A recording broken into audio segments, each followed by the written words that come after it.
الشيطان الرجيم بسم الله الرحمن الرحيم يا أيها الذين آمنوا قوا أنفسكم وأهليكم نارا وقال رسول الله صلى الله عليه وسلم كل مولود يولد على الفطرة فأباه يهودانه أو ينصرانه أو يمجسانه أو كما قال عليه الصلاة والسلام اللهم صل على سيدنا محمد وعلى آله وأصحابه وبارك وسلم اللهم صل على سيدنا محمد وعلى آله وأصحابه وبارك وسلم মুআজ্জাজ মুহতারাম হযরত উলামায়ে কেরাম দিনদার ফরেজগার মুত্তাকি ভাইরা ফরদার আলে অবস্থানরত মা ও বোনেরা আল্লাহ সুবহানাহু ওয়া তাআলার দরবারে লাখো কোটি শুকর যে মহান পরওয়ারদিগারে আলম মাদ্রাসায়ে আবু বকর সিদ্দিক রাদিয়াল্লাহু তাআলা আনহু এর উদ্যোগে আজকের এই বার্ষিক মাহফিলে আমাদের হায়াতের কিছু সময় এই জান্নাতি রহমতি বরকতি সামিয়ানার নিচে কাটানোর জন্য আল্লাহ তাআলা তৌফিক দিয়েছেন। এই জন্য সকলে শুকর আদায় করি, বলি আলহামদুলিল্লাহ। আমরা যারা এখানে এসেছি আসলে আমরা কেউ আসতে পারি নাই, আমাদেরকে একজনে নিয়ে এসেছে, ঠিক কিনা বলেন? আমরা কেউ নিজ উদ্যোগে আসতে পারি নাই। আমি যে কথা বলি এটা আমার উদ্যোগে না, আমার শক্তিতে না, যিনি আমাকে কথা বলার তিনি কে বলেন? আল্লাহ। এক কদম দুই কদম করে আমরা এখানে যারা এসেছি আল্লাহ তাআলা আমাদেরকে মহব্বত করেছেন, ভালোবেসেছেন, এই জন্য আসার তৌফিক দিয়েছেন। আমরা এখানে যারা আছি অবশ্য আল্লাহ তাআলা আমাদেরকে পছন্দ করেন, ভালোবাসেন, এই কারণে আমরা এখানে এই মাহফিল আজকে আসতে পেরেছি। মাহফিলের এলান, আলোচনা, মাইকিং, প্রচার অনেক হয়েছে, অনেক ভাই বাড়ি থেকে বের হয়ে এসেছেন, কিন্তু দোকান আটকিয়ে রেখেছেন, বাজার আটকিয়ে রেখেছেন, ঠিক কিনা বলেন? আর আমরা যারা এখানে এসেছি অবশ্য আল্লাহ তাআলা আমাদের সকলকে মহব্বত করেন, ভালোবাসেন। আমি যদি কসম খায়ে কথা বলি আমি হানে সবর আজ আল্লাহ আপনাদেরকে মহব্বত করে ভালোবাসেন, সুবহানাল্লাহ। যদি আল্লাহ তাআলা মহব্বত না করেন, ভালো না বাসেন, তাহলে কেউ আসতে পারে না। মুসনাদে আহমদ, ইমাম আহমদ ইবনে হাম্বল রহমতুল্লাহ একটি কিতাব, ওই কিতাবে একটা ওয়াকিয়া ঘটনা লিখেছেন। হযরত মুজাহিদ রহমতুল্লাহ আলাইহি একজন বহুত বড় মুহাদ্দিস ছিলেন। তো তিনি বাজারে গিয়েছেন একদম বিকাল বেলায়, বাজার ভেঙে যাবে এই অবস্থায় তিনি বাজারে গিয়েছেন একটি বাদি খরিদ করার জন্য। আগেকার জামানায় বাজারে গোলাম বাদি বিক্রি হতো। বিখ্যাত তাবেঈ ছিলেন তিনি, আব্দুল্লাহ ইবনে মাসউদের ছাত্র শাগরেদ ছিলেন। বাজারে গিয়েছেন, দেখে বাজারটা ভেঙে যাবে, তো তিনি যেহেতু বাদি খরিদ করার জন্য, ঘরের কাজকর্ম আঞ্জাম দেওয়ার জন্য একটা বাদি খরিদ করতে গিয়েছিলেন, যাই দেখে বাজারে ভেঙে গিয়েছেন একটা কুৎসিত কালো বাদি, পাগল বেশের মতন, চুলগুলো এলোমেলো অবস্থায় আছে, চেহারাতে কোনো লাবণ্য নাই, মায়া নাই, একদম কুৎসি। তো তিনি ভাবছেন বাজারে আমাদের আকাবের যারা, ওরা বাজারে কম যাইতেন, জরুরতে যাওয়া যায়, জরুরত পুরো হয়েছেন বাজার থেকে তাড়াতাড়ি চলে আসতেন। আমরা তো বাজারে আটকি থাকি, ঠিক কিনা বলেন? আহাব্বুল বিলাদে ইলাল্লাহে মাসাজিদুহা ওয়া আবগাজুল বিলাদে ইলাল্লাহে আসওয়াকুহা। পৃথিবীর মধ্যে সর্বোৎকৃষ্ট সর্বশ্রেষ্ঠ জায়গা হলো আল্লাহর ঘর, মসজিদ। আর সবচেয়ে নিকৃষ্ট খারাপ জায়গা হলো কি বলেন? বাজার। তো এই জন্য তিনি বলছেন আজকে যেহেতু বাজারে আসছি বাদি খরিদ করার জন্য, বাজার তো আশাই হয়ে গেল আমার, এখন তো বাজারে ভেঙে গিয়েছেন, এই কুৎসিত কালো বাদিটা আছে আর বাদি নাই, ঠিক আছে এটাই নিয়ে যাই, তাহলে আর বাজার আসতে হবে না। ওই বাদি বিক্রেতা একজন বৃদ্ধ মানুষ ছিল। হযরত মুজাহিদ রহমতুল্লাহ আলাইহি জিজ্ঞাসা করলো, ভাই তোমার বাদির দাম কত? বাদির মনিব বললেন, নির্দিষ্ট একটা অঙ্ক পরিমাণ বলছেন যে আমার এই বাদির দাম 2000 দিরহাম। তিনি আর কোনো দামাদামি করেন নাই। তখন ওই বাদিটা বলতেছেন, ও আমার মনিব, আপনি আমাকে খরিদ করতে চান, আমাকে আপনি নিতে হলে আমার কিছু শর্ত আছে। হযরত মুজাহিদ রহমতুল্লাহ আশ্চর্য হয়ে গেলেন, ও তো বাদী, তার তো কোনো অধিকার নাই কথা বলার, তার কোনো যোগ্যতা নাই, মনিব তাকে যেই কাজে লাগায় সেই কাজ করতে হয়। তিনি আশ্চর্য জিজ্ঞাসা করলেন, ঠিক আছে তুমি কি বলতে চাও বলো। তখন বাদীটা বলতেছেন, হুজুর ওগো আমার মনিব, আপনার কাছে আমার 3টা শর্ত। কয় শর্ত বলেন? 3 শর্ত। 1 নম্বর শর্ত হলো যখন নামাজের টাইম হয় আমাকে নামাজ পড়তে দিতে হবে। 2 নম্বর শর্ত হলো আমি ফজরের পর থেকে শুরু করে এশা পর্যন্ত আপনার খেদমত করতে পারবো, এরপরে আর খেদমত করতে পারবো না। রাত্রের বেলায় আপনি আমাকে অবসর করে দিতে হবে, পৃথক করে দিতে হবে, দায়িত্ব থেকে আমাকে অব্যাহতি দিতে হবে। 3 নম্বর শর্ত হলো আমাকে থাকার জন্য পৃথক একটা ঘর দিতে হবে। কয় শর্ত হইল? হযরত মুজাহিদ রহমতুল্লাহ বলে, ঠিক আছে তোমার 3টা শর্ত আমি মেনে নিলাম, চলো। তিনি নিয়ে গেলেন বাড়িতে, বাদী শর্তগুলো পূরণ করতেছেন। যেটা আমার বলা উদ্দেশ্য সেটা এখন বলতেছে, আমি খেয়াল করে শুনি। একদিন তিনার কানের ভিতরে আওয়াজ আসতেছেন, কে জানি ওনাকে একটা পুরাতন জীর্ণ শীর্ণ খেজুরের পাতার ঘর দেওয়া হয়েছে, নিরিবিলি উনি সেখানে থাকে বাদী। তো একদিন রাত্রে ওই ঘর থেকে সুফিয়ানে সাউরির কানের ভিতরে কান্নার আওয়াজ আসতেছেন, দোয়ার আওয়াজ আসতেছেন, সুবহানাল্লাহ। তিনি আস্তে আস্তে সেখানে গেলেন, যাই কান লাগাই শুনতেছেন, বাদী বলতেছে, গো আল্লাহ তুমি যে আমাকে মহব্বত করো, ভালোবাসো, তার উসিলা। কার উসিলা বলেন? তিনি বলেন তুমি যে আমাকে মহব্বত করো, ভালোবাসো, এই কথাটা বাদীর মুখ থেকে বলেছে, তুমি আল্লাহ আমাকে যে মহব্বত করো, ভালোবাসো, তার উসিলা তুমি আমার এই দোয়াগুলোকে কবুল করে নাও। তুমি তো আমাকে বাদী বানিয়েছিলে, এই কারণে দিনের আমার দুনিয়ার মনিবের খেদমত করতে হয়। আর যদি তুমি আমাকে বাদী না বানাতে, এই দায়িত্ব আমার না থাকতো, রাত দিন 24 ঘন্টায় তোমার গোলামিতে আমি ব্যস্ত থাকতাম। রাত্রে তোমাকে টাইম দিয়ে এটা তো হয় না মজা, ইবাদতের কি মজা আর স্বাদ, এটা তো আমার দিলের ভিতরে তাসাল্লি হচ্ছে না, সান্ত্বনা আসতেছে না, যেহেতু আমি মনিবের দায়িত্বে আছি, তার হক আদায় করা, তার গোলামি করা, তার খেদমত করা আমার দায়িত্ব আর কর্তব্য। এই কারণে দিনে তো আমি ব্যস্ত থাকি। মনিব কথাগুলো শুনতে আসেন, বাদী আল্লাহর কাছে কি কি দোয়া করতে আসেন। আর তিনি বলতেছেন, ও বাদী তুমি যে বলতেছ আল্লাহ যে তোমাকে মহব্বত করে তার উসিলা, বরং তুমি এটা বলো আল্লাহ আমি যে তোমাকে মহব্বত করি তার উসিলা আমি এই দোয়া করতেছি তোমার কাছে।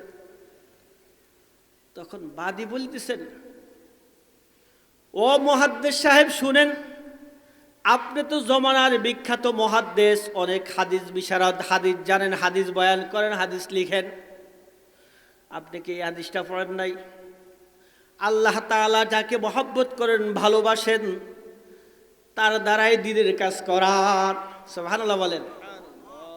আল্লাহ যাকে মহব্বত করেন, ভালোবাসেন, তার দ্বারাই ইবাদত করান, নেক আমল করার, আমালে সালেহ করার তৌফিক তাকে দান করেন। আল্লাহ যদি আমাকে মহব্বত না করতেন তাইলে আমাকে জায়নামাজের বিছানা বসায় রাখতেন না, আপনি মুজাহিদ রহমতুল্লাহকে আরামের বিছানায় সহায় রাখতেন না। সুবহানাল্লাহ বলেন। তা আল্লাহ যে আমাদেরকে মহব্বত করে, এটা হলে এখানে বসে থাকা এটাই প্রমাণ যে আল্লাহ আমাদের কি করে বলেন, মহব্বত করে, ভালোবাসেন, নতুবা আমরা কেউ এখানে আসতে পারতাম। এই জন্য আমরা এই কথা বলতেছি যে আমাদেরকে আল্লাহ কি করে বলেন, অনেক মহব্বত করে, ভালোবাসেন, যার কারণে আল্লাহ তাআলা আমাদেরকে দ্বীনি মজমাতে আসার জন্য তৌফিক দান করেছে। মেরে ভাই ও দুস্থ বুজুর্গ, এখানে আয়াতে কারিমার অংশ বিশেষ তেলাওয়াত করেছি। রাসূলুল্লাহ সাল্লাল্লাহু আলাইহি সাল্লামের অগণিত অসংখ্য হাদিস থেকে ছোট্ট একখানা হাদিস শরীফ পাঠ করেছি। আল্লাহ সুবহানাহু ওয়া তাআলা আমাদেরকে, যাদেরকে সৃষ্টি করেছেন, আমরা যে মানুষগুলো এখানে আছি, যারা নাই, আমাদের দুইটা পরিচয়। কয়টা পরিচয় বলেন? দুইটা পরিচয়। একটা পরিচয় হলো আমাদের, আমরা এখানে যারা আছি, আমরা কেউ না কেউ কোনো বাবার সন্তান। এই হিসাবে আমরা সবাই কি বলেন, ছেলে। আমাদের একজন কি আছে বলেন, বাবা। কাহারও আছে, কাহারও নাই, ছিল, ঠিক কিনা বলেন? আবার আমরা যারা আছি এখানে, আমাদেরও কিছু ছেলে সন্তান, একাধিক ছেলে সন্তান, কারো একজন, কারো দুজন আছে কিনা বলেন? সেই হিসাবে আমরা কি বাবা। এক হিসাবে আমরা হলাম ছেলে, আর এক হিসাবে কি বলেন, বাবা। বাবার কিছু হক আছে সন্তানের উপরে, সন্তানের কিছু হক আছে বাবার উপরে। আসরা নাই বলেন? আল্লাহ তাআলা যেখানে জান্নাতের কথা বলেছেন সেখানে জাহান্নামের কথাও বলেছেন, যেখানে কুফর শিরকের কথা বলেছেন সেখানে ইবাদতের কথাও বলেছেন, যেখানে ইবাদত সেখানে কুফর শিরকের আলোচনা আছে, যেখানে স্বামীর হকের কথা বলেছেন সেখানে স্ত্রীর হকের কথা আছে, যেখানে মা বাবার হকের আলোচনা করেছেন সেখানে ছেলে সন্তানের হকের আলোচনাও আছে। আমরা তো সবসময় মা বাবার হকের কথা শুনে আলোচনা শুনি, ঠিক কিনা বলেন? ছেলে সন্তানের হকের আলোচনা অনেক কম জানি, কম আলোচনা হয়, যেহেতু এটা মাদ্রাসার মাহফিল। এই জন্য আমি ছেলে সন্তানের কি হক আছে আমাদের উপরে সেটা আলোচনা করব। আল্লাহ, ছেলে সন্তান বাবার জন্য দোয়া করে কখন বলেন? বাবা মারা গেলে, রাব্বির হামহুমা কামা রাব্বায়ানি সাগীরা, ঠিক কিনা বলেন? ছেলে সন্তানের উপরে বাবার হক, বাবার খেদমত করা কখন ফরজ হয়? যখন ছেলে উপযুক্ত হয়, কামাই রোজগার করে তখন, ঠিক কিনা বলেন? আর বাবার উপর ছেলে সন্তানের হক তখনও ওয়াজিব যখন ছেলে দুনিয়াতে আসে নাই তখনও, ঠিক কিনা বলেন? খেয়াল করেন কথাগুলো। ছেলে যখন প্রাপ্ত বয়স্ক হবে, রুজি করবে, তখন তার উপরে মা বাবার খেদমত করা কি বলেন? ফরজ। আর মা বাবা আমরা যারা আছি আমাদের উপরে তাদের হকগুলো আদায় করা তাদের জন্মের আগেই ফরজ। জন্ম থেকে শুরু করে প্রাপ্ত বয়স্ক হওয়ার আগ পর্যন্ত ছেলে সন্তানের হকগুলো আদায় করা মা বাবার উপরে কি বলেন? ফরজ, কর্তব্য। তাহলে আগেকার হক আদায় করতে হবে বলেন? ছেলে সন্তানের হক। যদি আমরা বাবারা আমাদের সন্তানগুলোর, আমরা মায়েরা আমাদের সন্তানগুলোর, আমরা দাদা আমাদের নাতির হকগুলো আদায় করি, তাহলে তারা আমাদের জন্য দোয়া করবে, তারা আমাদের হকগুলো আদায় করবে, ঠিক কিনা বলেন? হুজুর যে আলোচনা করছেন আমার আগে, ঠিক না? আমরা বাবারা যদি ছেলে সন্তানের হকগুলো আদায় করি, প্রথমে আমাদের দায়িত্ব, আমাদের কর্তব্য হলো ছেলে সন্তানের, ছেলে মেয়ের হকগুলো আদায় করা। যদি আমরা আদায় করি তাহলে তারাও আমাদের হকগুলো আদায় করবে, তারাও আমাদের কবরে ফাঁসে গিয়ে আমাদের জন্য দোয়া করবে, ঠিক কিনা বলেন? আর আমরা যদি তাদের হকগুলো আদায় না করি, তারাও আমাদের হক আদায় করবে না, তারাও দোয়া করবে না, তারাও আমাদের লালন পালন করবে না, আমাদেরকে বৃদ্ধাশ্রমে রেখে আসবে, ঠিক কিনা বলেন? আজকে তো বড় লোকের ফ্যাশন হলো এটা, যে ছেলে সন্তানকে নিজে লালন পালন করে না, চাকরানি রাইখা তাদেরকে লালন পালন করা, ঠিক কিনা বলেন? স্ত্রী যায় একদিকে, স্বামী যায় আরেক দিকে, কাজের মেয়ের কাছে ছেলে সন্তানগুলো রেখে যায়, তারা বড় হয় তাদের কাছে, ঠিক কিনা বলেন? এই কারণে এই ছেলে সন্তানগুলোই বড় হওয়ার পরে মা বাবাকে বৃদ্ধাশ্রমে রেখে আসে। কামা তাদিনু তুদানু, যেমন কর্ম তেমন কি হবে বলেন? ফল হবে। আপনি যেমন করবেন আপনি তেমন পাবেন। এই জন্য আমরা যারা আছি আমাদের প্রথম কর্তব্য হলো তাদের হকগুলো কি করা বলেন? আদায় করা। প্রথম হক, যেহেতু টাইম অল্প, লম্বা সুরে আলোচনা করা যায়, আমরা ইশারা ইঙ্গিতে দুই একটা কথা বলবো। প্রথম কর্তব্য হলো একজন বাবা হিসাবে আমার আপনার দায়িত্ব। আপনি এখন হয়তো বুড়া হয়ে গেছেন, বয়স্ক হয়েছেন, আপনার ছেলে আছে, তাহলে আপনি চিন্তা করেন আপনার নাতি কেমন হওয়া দরকার, ঠিক কিনা বলেন? আমার ভাই আছে, আমার ছেলে অবিবাহিত এখনো বাকি আছে, কিংবা ছেলে সন্তানকে বিবাহ করাবো, মেয়েদেরকে বিবাহ সাথে দিব, এই জন্য চিন্তা করা চাই আমি আমার ছেলে সন্তান, ভাই বেড়াদার, আত্মীয় স্বজনকে বিবাহ করাতে এই কথা চিন্তা করতে হবে যে এখান থেকে তো আমার আওলাদ আসবে দুনিয়াতে, ঠিক কিনা বলেন? তাহলে আমি যদি ভালো সুসন্তান, চরিত্রবান, আদর্শবান ছেলে সন্তান পেতে চাই, নাতি পেতে চাই, তাহলে আমার প্রথম কর্তব্য হলো তাদের জন্য একজন আদর্শ মায়ের ব্যবস্থা করা। সুবহানাল্লাহ বলেন। কি করতে হবে বলেন? একজন আদর্শ ভালো মায়ের ব্যবস্থা করতে হবে। আমরা তো এই ব্যাপারে দুর্বল, ঠিক কিনা বলেন? যদি ছেলে সন্তানকে দিনদার বানাইতে হয়, হাফেজে কোরআন বানাইতে হয়, আল্লাহওয়ালা বানাইতে হয়, তাহলে আগে তাদের জন্য একজন দিনদার মায়ের ব্যবস্থা করা চাই। আমরা যারা বাবা আছি, বিবাহ-শাদী করি নেই, করব, যুবক ভাইয়েরা খেয়াল করে শুনি। তাহলে আমি যদি আদর্শ সন্তান পেতে চাই, দিনদার সন্তান পেতে চাই, সন্তান থেকে খেদমত পেতে চাই, তাহলে আমার প্রথম করণীয় হলো তাদের জন্য একজন আদর্শ মায়ের ব্যবস্থা করা, ঠিক কিনা বলেন? আব্দুল কাদের জিলানী নাম শুনছেন না? 4 তরিকার এক তরিকার এবং সবচেয়ে বড় ফিরকে বলেন আব্দুল কাদের জিলানী রহমতুল্লাহ আলাইহি। তিনার মা 18 পারার হাফেজা ছিলেন। কত পারার বলেন? কেউ বলেছেন 20 পারার, কেউ বলছেন 18 পারার হাফেজা ছিলেন। সন্তান যখন গর্ভে এসেছেন, তিনি কাজ করতেছেন, ঝাড়ু দিচ্ছেন, ঘরের কাজ করতেছেন, কোরআনে কারিমের তেলাওয়াত করতেছেন। সুবহানাল্লাহ। এইভাবে তিনি গর্ভে সন্তান থাকা অবস্থায় আমল করতেন। সন্তান ভূমিষ্ঠ হয়েছেন, দুধ খাওয়াইতেছেন, কোরআনে কারিমের তেলাওয়াত করতেন। সুবহানাল্লাহ। সন্তান ভূমিষ্ঠ হওয়ার পরে যখন সন্তানের জবান খুলেছেন, কথা বলা শিখছেন, আমরা বাবা যারা আছি, দাদা আছি, নানা আছি, নানি আছি, ছেলে সন্তানের যখন মুখ ফুটে কথা বের হয় তখন তাদেরকে দাদা শিক্ষা দিই, নানা শিক্ষা দিই, নানা বলি, দাদা বলি, আব্বা আব্বা বলি, ঠিক কিনা বলেন? মার শিক্ষা দিই, মা মা করে তাদেরকে ডাক শিখাই। কিন্তু আব্দুল কাদের জিলানী রহমতুল্লাহ আলাইহি যখন মায়ের গর্ভ থেকে ভূমিষ্ঠ হয়েছেন, প্রথম কথা বলা শুরু হয়েছেন, ওনার জবান থেকে বের হয়েছেন আউযু বিল্লাহি মিনাশ শাইতানির রাজীম, বিসমিল্লাহির রহমানির রহিম, আলিফ লাম মিম, যালিকাল কিতাবু লা রাইবা ফীহি হুদাল লিল মুত্তাকিন। এইভাবে 18 পারা ওনার জবান থেকে জারি হয়ে গেছেন। সুবহানাল্লাহ বলেন। কেন বলেন? মায়ের শোনা, মায়ের বলা। কি বলছে বলেন? মায়ের শোনা, মায়ের বলা, মায়ের করা গর্ভ অবস্থায় সন্তানের উপরে প্রভাব ফেলে। এই জন্য মা যদি দিনদার হয়, আল্লাহওয়ালা হয়, ছেলে সন্তানও দিনদার হবে, আল্লাহওয়ালা হবে। আজকে আমাদের মায়েরা সন্তান গর্ভে নিয়ে কি নিয়ে থাকে বলেন? টাচ মোবাইল নিয়ে থাকে, নাটক সিনেমার মধ্যে লিপ্ত থাকে, গান বাদ্যের মধ্যে লিপ্ত থাকে, ঠিক কিনা বলেন? ঠিক বলছি না ঠিক বলছি? কোন রকম দায় সার বাঁচার থেকে হয়তো কোন রকম বাঁচার জন্য দুই নামাজ হয়তো কিছু পড়ে বা পড়ে না, সুযোগ পেলে মোবাইল, ঘুম ভাঙবে মোবাইল নিয়ে, ঠিক কিনা বলেন? হ্যাঁ, ঘরের কাজকর্ম কোন রকম করতে পারলে তো সাজছে, তারপরে মোবাইল। এই জন্য ছেলে সন্তান দেখেন ভূমিষ্ঠ হওয়ার পরে মোবাইল ছাড়া কিছু বুঝে না। আসলে এটা তো মার আমল ছিল গর্ভ অবস্থায়। এই জন্য মায়ের করা, মায়ের বলা, মায়ের শোনা, এগুলো গর্ভ অবস্থায় বাচ্চার উপরে প্রভাব ফেলে। এই জন্য প্রথম যে হক, ভালো আদর্শ ছেলে সন্তান পেতে হলে একজন দিনদার মায়ের দরকার, ঠিক কিনা বলেন?